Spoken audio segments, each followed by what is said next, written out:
अक्सर ये सवाल उठता है कि चुनावी जीत और असल गवर्नेंस इनके बीच का फासला कैसे तय होता है। इसका जवाब कई बार आंकड़ों में छिपा होता है।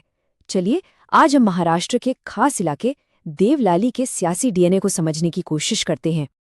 तो ये है देवलाली, महाराष्ट्र के नाशिक जिले में। यही वो जमीन है जिसकी कहानी आज हम आंकड़ों के जरिए सुनेंगे और समझेंगे। यहाँ की मिट्टी सख्त है और सियासत वो भी कुछ वैसी ही है। देवलाली एक ऐसी जगह है जहाँ कुदरती चुनौतियाँ और सियासी वफादारियाँ एक दूसरे से उलझी हुई हैं। इस जमीन की कहानी यहाँ की सियासत की तरह ही गहरी और पेचीदा है। तो इस पूरे विश्लेषण को हमने 5 हिस्सों में बांटा है। पहले हम इस इलाके की रूह को समझेंगे, फिर जनादेश को डिकोड करेंगे, उसके बाद यहाँ की शिकायतों पर नजर डालेंगे। चौथे हिस्से में स्ट्रैटेजी के 4 पहलुओं को देखेंगे और आखिर में एक ऐसा ब्लूप्रिंट जो लोगों के लिए हो, जनता केंद्रित हो। चलिए शुरुआत करते हैं, इस इलाके की आत्मा को समझते हैं।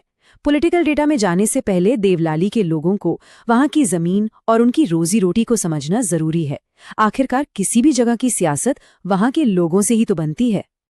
अब देखिए यहाँ की आबादी का ब्रेकडाउन। लगभग 8% शेड्यूल्ड कास्ट और 10% आदिवासी, ये दोनों समुदाय मिलकर 30,000 से ज्यादा वोटर्स बनाते हैं। मतलब साफ है, ये एक बहुत बड़ा और निर्णायक वोट बैंक है। जिस भी पार्टी ने इस ग्रुप का विश्वास जीत लिया, समझ लीजिए वो चुनावी रेस में आगे निकल गई। तो देवलाली की सियासत के 2 स्तंभ हैं। इस बात को समझना बहुत जरूरी है। एक तरफ है सामाजिक पहचान, आइडेंटिटी, और दूसरी तरफ है बुनियादी जरूरतों की लड़ाई, पानी, सड़क, रोजमर्रा की जिंदगी। यही 2 चीजें यहाँ की पब्लिक लाइफ को तय करती हैं। चलिए अब जनादेश को डिकोड करते हैं। पिछले 7 इलेक्शन साइकिल्स की कहानी क्या कहती है, इसको पढ़ने और समझने की कोशिश करते हैं। ये टेबल देवलाली की पूरी पॉलिटिकल हिस्ट्री बता रही है। अगर देखें तो 1999 से लेकर 2014 तक घोलप परिवार और शिवसेना का यहाँ पर दबदबा रहा। ये उनका गढ़ था। लेकिन 2014 के बाद आप देख सकते हैं, तस्वीर एकदम बदल गई।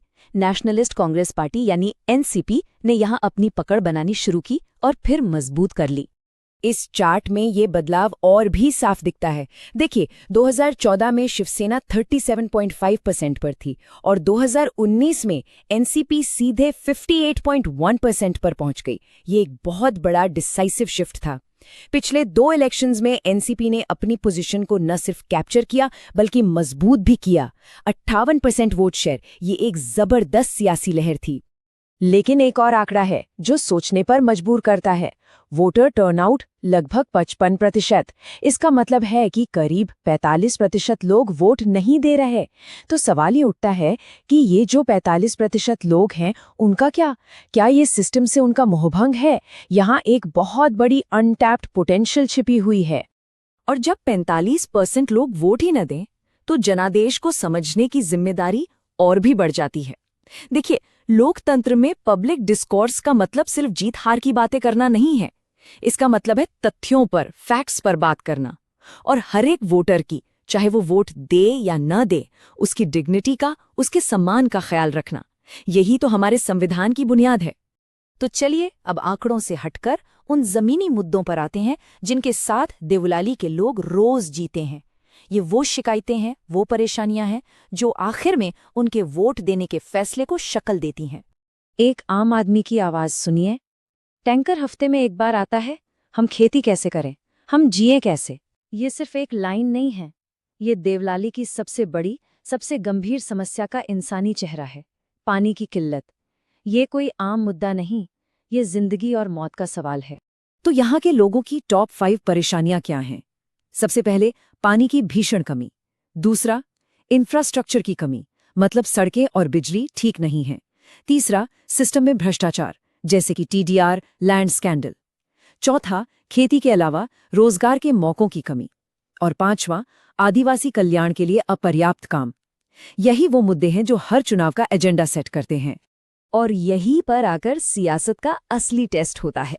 एक तरफ वादा किया जाता है जल जीवन मिशन का, कि हर घर में नल से पानी आएगा, और दूसरी तरफ जमीनी हकीकत ये है कि नाशिक रीजन में 359 गांवों में आज भी टैंकर से पानी जाता है। जब वादों और हकीकत में इतना बड़ा फासला हो तो लोगों का विश्वास टूटना लाजमी है। तो सवाल ये है कि इस पूरे कॉम्प्लेक्स पॉलिटिकल मंजर को समझे कैसे। इसके लिए हम एक स्ट्रैटेजिक फ्रेमवर्क का इस्तेमाल करेंगे। इसे हम कहते हैं चतुर्मुख डॉक्ट्रिन, यानी स्ट्रैटेजी के 4 चेहरे। ये डॉक्ट्रिन क्या है? ये एक ऐसा फ्रेमवर्क है जो किसी भी कॉन्स्टिट्यूएंसी को 4 अलग अलग लेकिन एक दूसरे से जुड़े हुए नजरियों से देखता है। वहां के मुद्दे क्या हैं, लोगों की पहचान क्या है, पार्टी की मशीन कैसे काम करती है और उम्मीदवार कैसा है। तो चलिए इन चारों चेहरों को एक एक करके देखते हैं।